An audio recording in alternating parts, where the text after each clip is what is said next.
Hello, welcome to the International Uşak Short Film Festival. We are here today with Daphna Awadish. Am I right? Yes, Awadish. Awadish. She's the director and the producer, I can say. The short film Beer With Me. It's a lovely short film for our audience. I'm talking. If you didn't watch it, please go and watch it. It's a 4.5 minutes short film, and actually it's really captivating for an emotional way, and discuss about the strangeness of this location. Could you tell us about yourself, Daphna? How did you start as a animation director? How are you doing right now? What are you doing right now? And how is going on in Amsterdam? Okay, so first of all, hi, thank you for... Oh no.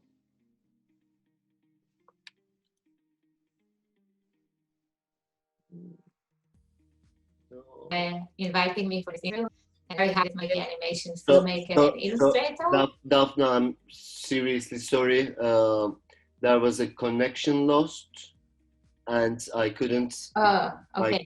I couldn't hear. I guess it's not going to be recorded as well. I'm not cutting right now. Could you start again to introduce yourself? Okay. Yes. So hi.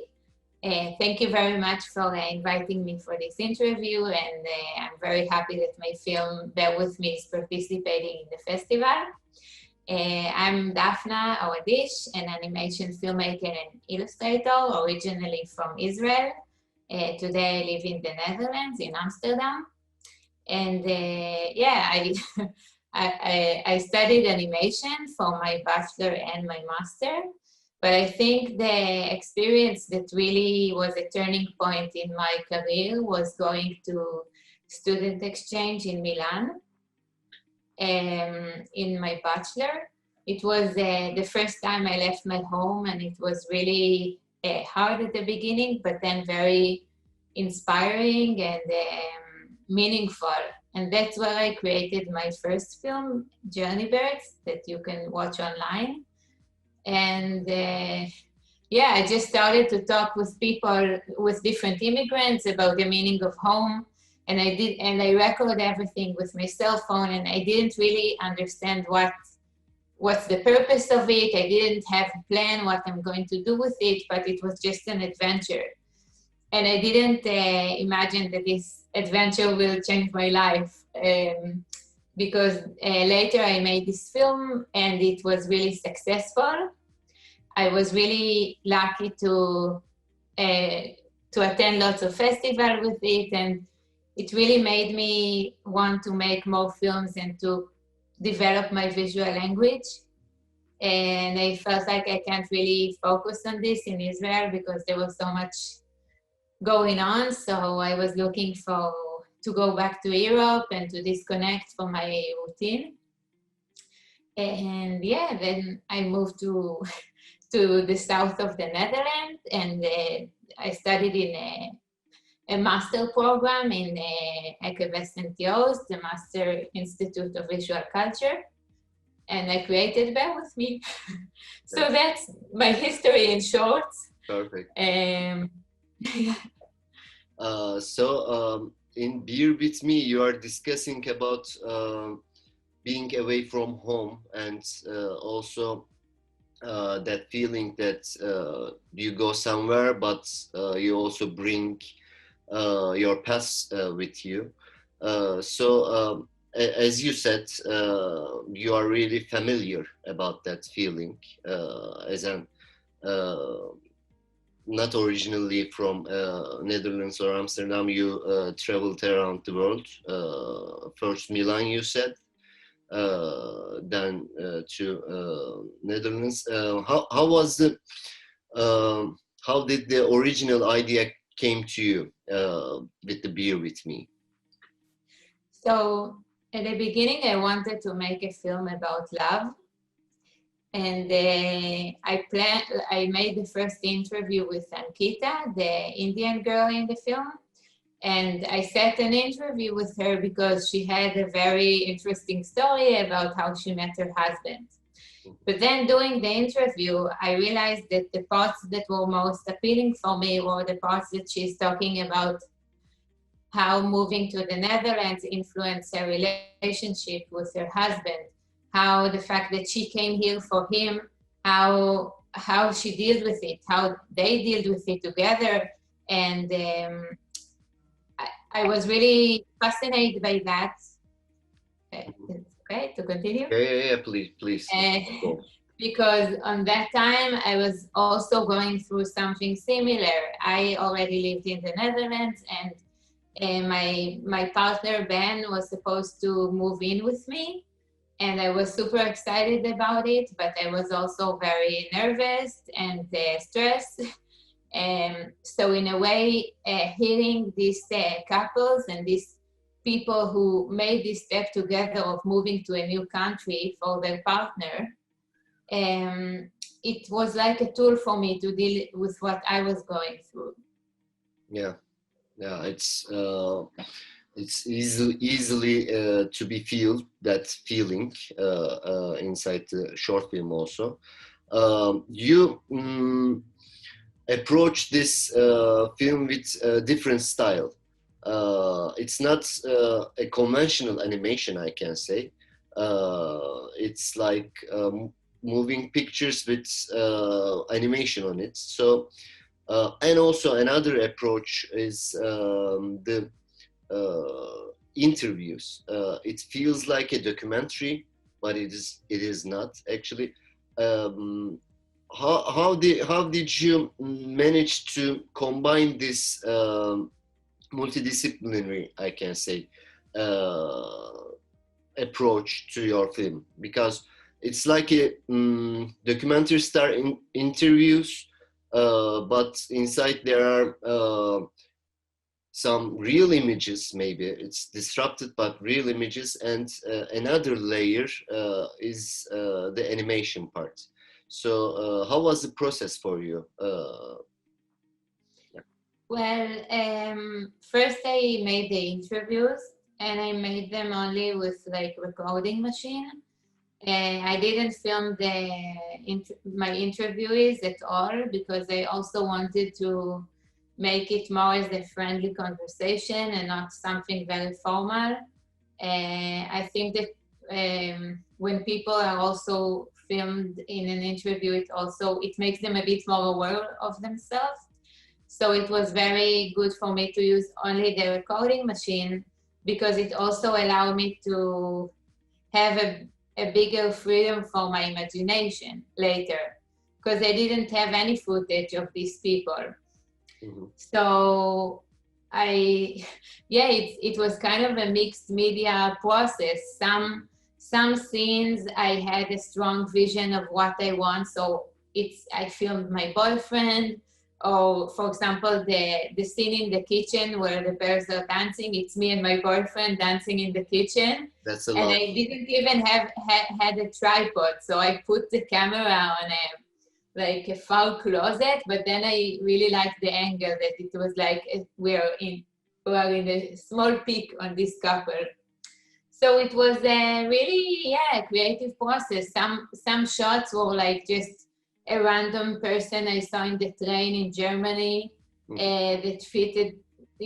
After I'm drawing the bear on top of him, it's not this person anymore.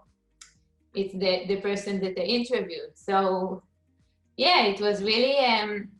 I can also say that I made this film in a very short time, in less than 6 months, and I didn't have a budget at all. So I think it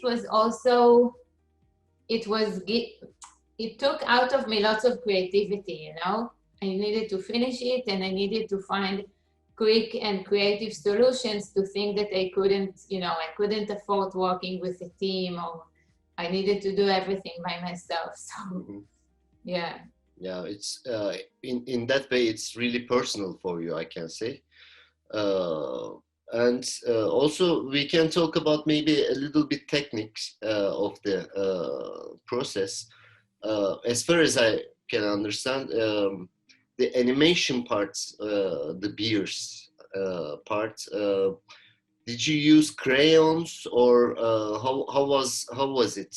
How did you manage to make that animation? So I printed the videos, and on top of the videos, I drew. Yeah. Yeah, every shot was a bit different, but that's the basic technique. And then I scanned the frame and I cropped them. It's a very long process. I'm very used to it, and I feel like it really creates an intimate atmosphere. And I can also really see myself in this animation much more than in digital animation. But yeah, it's very long and it's a bit masochist, I have to say. What I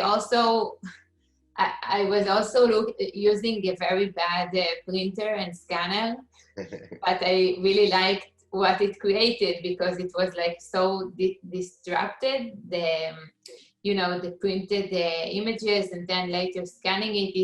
It was with a bit of, I don't know how to say, like distortion that I really liked because it noise and everything, but it really suits the work in that way. Exactly, because we are going to this emotional world of these characters, of a nostalgic world of memories, of feelings. So I didn't want it to be like a sharp reality, but more of like a atmosphere of feelings and memories. So it was great for that. Yeah, I can say.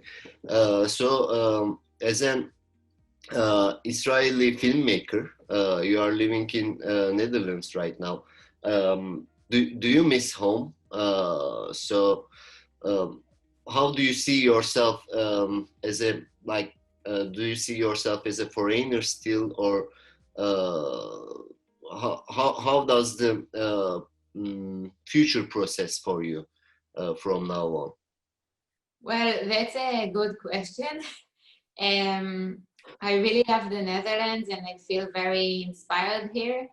I'm also working on a new film which got a development fund from the Netherlands Film Fund. It's an internal conflict, inner conflict. I didn't grow up here, so of course I'm a bit different, but I also feel like even if I will go back to Israel, I also feel a bit not completely there anymore. So in a way, I'm not here and not there completely. And I'm thinking and dealing about these questions of identity all the time. I don't have answers for that. I think that's why I'm doing these films, to understand it better. Yeah. Perfect question. So, you are not feeling home here. You are not feeling home there. So it's like a conflict for you to be anywhere. I mean, I do. It's complex. It's not like black and white, because I do feel home here, but it's not the culture that I grew up in. So some things I don't really understand, Yeah. But I also feel so very much inspired here and very much strong also here. And in Israel, it's also complicated, to this and to this. So it's never like black or white for immigrants. It's always in everywhere, I guess, with the cultural differences. I think we are finishing our interview. We are out of time right now. Really thank you for joining, Daphne. Daphne. Daphne. I'm really sorry. No, it's fine. Any last words to the audience of Uşak? Then after that, we can finish our interview. Yeah, just thank you very much for watching. You can reach me in my Instagram account if you want to leave a comment after the film or follow my work. And I really hope to attend the festival in future editions when it will be possible again. Thank you. Thank you for joining. Goodbye. Bye.